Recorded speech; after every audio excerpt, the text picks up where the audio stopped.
in your work. You quote Nietzsche quite a bit. His line, "He who has a why to live for can bear almost any how." What do you think he meant by that? What I think that... What do you think he meant by that?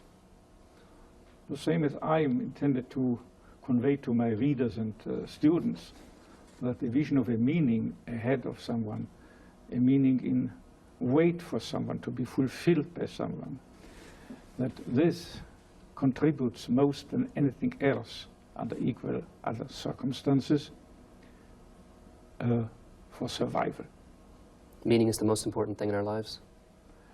Certainly, because what I call a will to meaning, the wish to find and to fulfill meaning, is the basic motivation in human beings.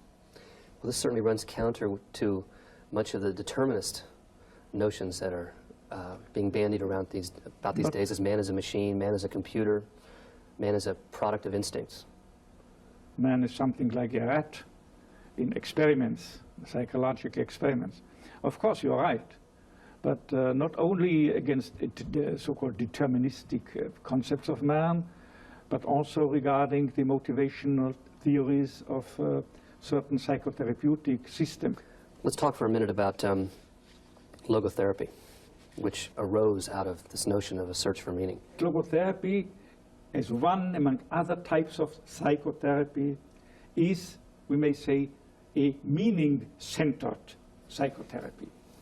Inasmuch particularly as logotherapy sees a human being not predominantly determined, not to say dominated, by the will to pleasure, as you were mentioning, nor by the will to power along the lines of Adlerian teachings, but basically, fundamentally, by a will to meaning.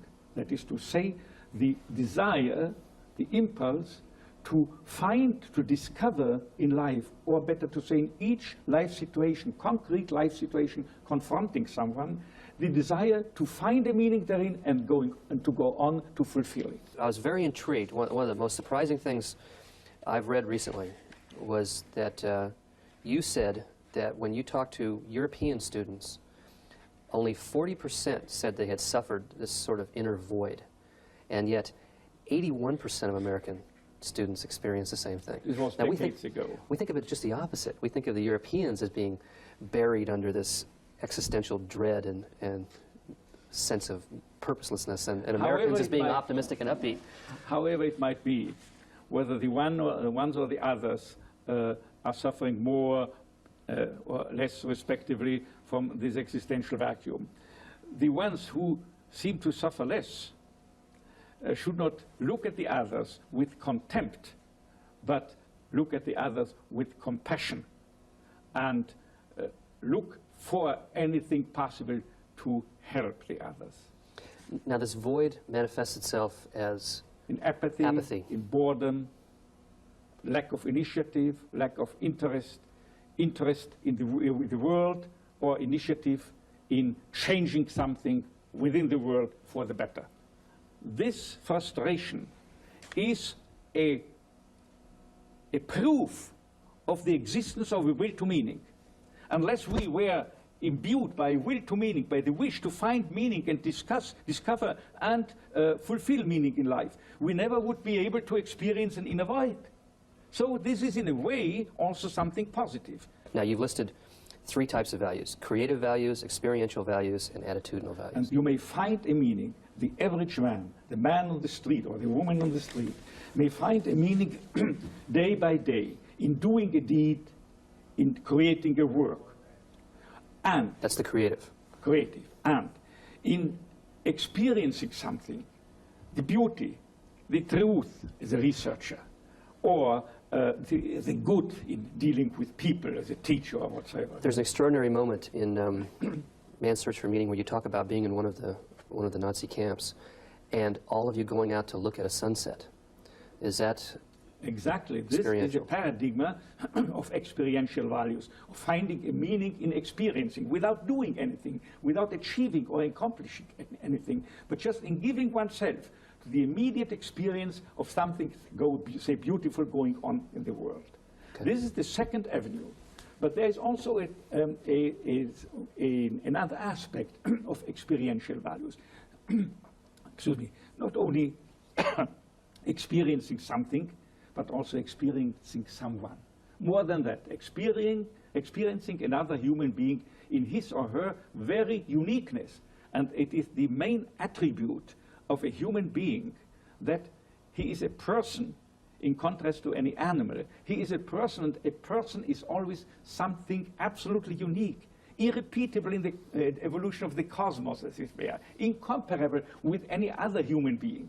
And this uniqueness can be got hold of solely by a loving person, because he not only sees the essence, but also the potentials in the beloved person, thereby, as I put it before, promoting him, alleviating it to reach out to attain this potential and to fulfill and thereby actualize also himself, but not by preaching self-actualization.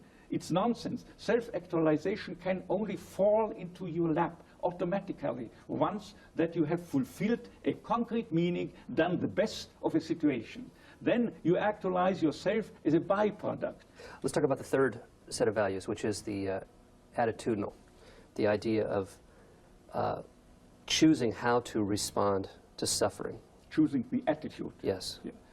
If there is no possibility in a given situation to fulfill the meaning of a situation by giving oneself to the experience of beauty and so forth, nor to, if you have lost the capability to do your job, to do your work, even then there is an ultimate possibility to find and fulfill meaning.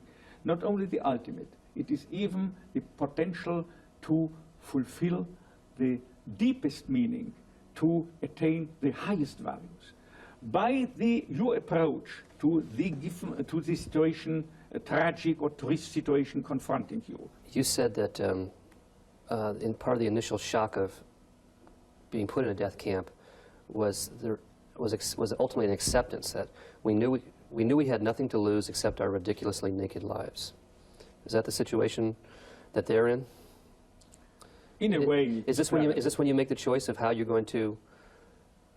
Your last value choice is how to react to the situation? You stood there naked, with nothing you could have had. But all the more what counted and mattered was what you were, being rather than having, possessing anything, or the being. So what counted was what you make out of the situation, with what attitude you adopt in the given situation. And there's a multitude, a wealth of possible attitudes to how to approach it. So you have to decide. The ultimate, I would take it, attitudinal value challenge that we all share is how we're going to face death. How do you prepare people for that? How do you prepare yourself for that? I couldn't prepare anyone else unless I would have prepared myself. Because if you are a psychiatrist, your patients feel exactly whether or not you are really convinced of what you are teaching and telling them. Now, I'm convinced that in contrast to the usual aspect, albeit sound aspect to life, and more specifically to the past, to life's transitoriness, and this includes that we approach, each of us are approaching death. In contrast to that, I maintain that in the past, nothing is lost, but right on the contrary, everything is stored forever. It is not annihilated by transitoriness, but on the contrary, it is becoming preserved forever. Something you have done can never be undone. Something you have experienced, something you have even experienced in a negative sense, going through suffering. And if you have, for instance, if you have gone through this suffering, honestly, courageously, and with dignity, who in the world, what in the world can annihilate this? What you have done has been done forever, in both ways, in a negative as in a positive way. It cannot be undone. And the past is a storehouse of what you have done, what you have experienced, what you have gone through, and what you have done out of all the negative and tragic aspects as even encountered within